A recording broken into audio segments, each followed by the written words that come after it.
ছোট্ট সোনামণিরা, আজকে আমরা শিখব 25 ক্রলিং অ্যানিমালস নেম, মানে বিভিন্ন হামাগুড়ি দেওয়া প্রাণীর নাম, বাংলা ও ইংরাজিতে।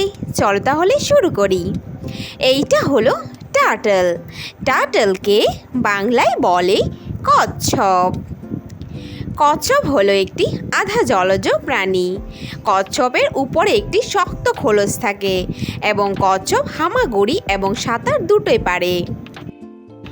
এইটা হলো অ্যান্ট।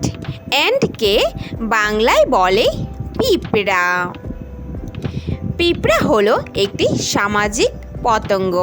পিঁপড়া খুব পরিশ্রমী হয়ে থাকে এবং এই ছোট্ট পিঁপড়া অনেক কিছু করে বেড়ায়। এইটা হলো লেডিবাগ। লেডিবাগকে বাংলায় বলে গয়াল।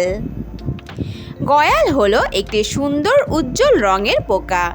এরা কৃষকের বন্ধু হয় কারণ এরা জমির ক্ষতিকারক পোকা খেয়ে নেয়। এইটা হলো ক্যামেলিয়ন। ক্যামেলিয়নকে বাংলায় বলে গিরগিটি। গিরগিটি হলো একটি অদ্ভুত রঙের পতঙ্গ। এরা সময়ের সঙ্গে সঙ্গে নিজের শরীরের রং বদলাতে সক্ষম হয়। এইটা হলো স্লাগ। স্লাগকে বাংলায় বলে স্লাগ। স্লাগ হলো একটি নরম মাংসের পতঙ্গ। স্লাগ খুব ধীরে গতিতে চলে এবং এরা খুব আঠালো স্বভাবের। এইটা হলো স্নেল। স্নেলকে বাংলায় বলে শামুক। শামুক হলো একটি নরম মাংসের প্রাণী, কিন্তু এদের শরীরে একটি শক্ত খোলস থাকে এদের নরম শরীরটাকে রক্ষা করার জন্য। এইটা হলো স্নেক। স্নেককে বাংলায় বলে সাপ। সাপ হলো একটি লম্বা সরু দেহের সরীসৃপ প্রাণী। সাপ বিষাক্ত হয় আবার নির্বিষও হয়ে থাকে। এইটা হলো সেন্টিপেড। সেন্টিপেডকে বাংলায় বলে বিছে। বিছে হলো একটি বিষাক্ত পতঙ্গ। বিছের পুরো শরীরেই ছোট ছোট পা থাকে এবং এদের পুরো শরীরটাই খণ্ডে খণ্ডে বিভক্ত। এইটা হলো ক্রকোডাইল। ক্রকোডাইলকে বাংলায় বলে কুমির। কুমির হলো একটি আধা জলজ প্রাণী। কুমির জলের নিচে লুকিয়ে থাকে তার ছদ্মবেশে শিকার করার জন্য। এইটা হলো আর্থওয়ার্ম। আর্থওয়ার্মকে বাংলায় বলে কেঁচো। কেঁচো হলো একটি সামাজিক পতঙ্গ। কেঁচো মাটির উর্বরতা শক্তিকে বজায় রাখে এবং কেঁচো মাটির নিচে বায়ু চলাচলের জন্য উপযোগী রাস্তা বানায়। এইটা হলো ব্যাডবাগ। ব্যাডবাগকে বাংলায় বলে ছাড়পোকা। ছাড়পোকা হলো একটি ছোট আকারের পতঙ্গ।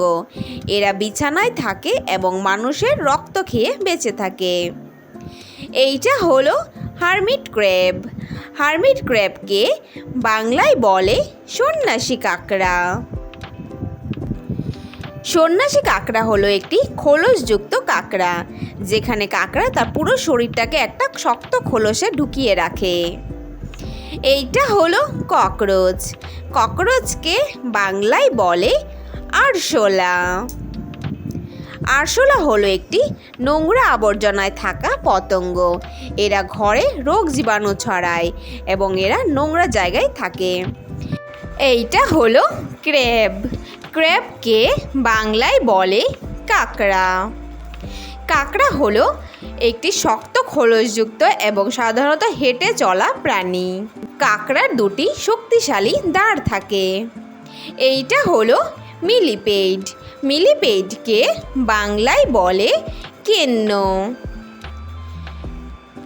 কেন্নকে শতপদীপাও বলা হয় কারণ এর পুরো শরীরটাই খণ্ডে খণ্ডে বিভক্ত এবং প্রতি খণ্ডে 2 জোড়া পা থাকে।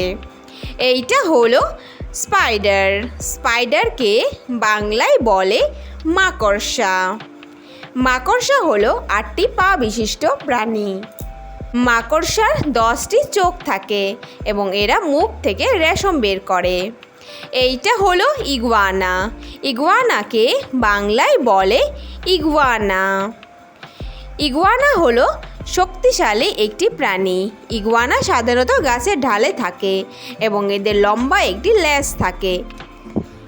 এইটা হলো ক্যাটারপিলার। ক্যাটারপিলারকে বাংলায় বলে শুঁয়োপোকা।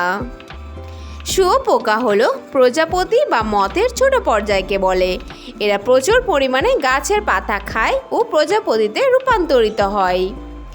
এইটা হলো বিটল। বিটলকে বাংলায় বলে গোবরে পোকা। বিটল হলো একটি শক্ত ও খোলসযুক্ত পোকা। বিটলের 6টি পা থাকে এবং এরা গোবরেতে দেখা যায়। এইটা হলো লিচ। লিচকে বাংলায় বলে জোঁক। জোঁক হলো একটি সরীসৃপ প্রাণী। জোঁক মানুষের রক্ত খেয়ে বেঁচে থাকে এবং এদের লম্বা ও চ্যাপ্টা আকারের শরীর হয়। এইটা হলো লবস্টার। লবস্টারকে বাংলায় বলে গলদা চিংড়ি। গলদা চিংড়ি হলো গভীর সমুদ্রে থাকা একটি প্রাণী। এর পুরো শরীরটাই শক্ত খোলসে ঢাকা এবং এতে উচ্চ প্রোটিন পাওয়া যায়। Thanks for watching hour video. Video ভালো লাগলে অবশ্যই লাইক করে দিও। নেক্সট ভিডিও পেতে চ্যানেলটাকে সাবস্ক্রাইব করে দিও। ফিরে আসছি নতুন কোনো ভিডিওর সঙ্গে। Thank you, bye by.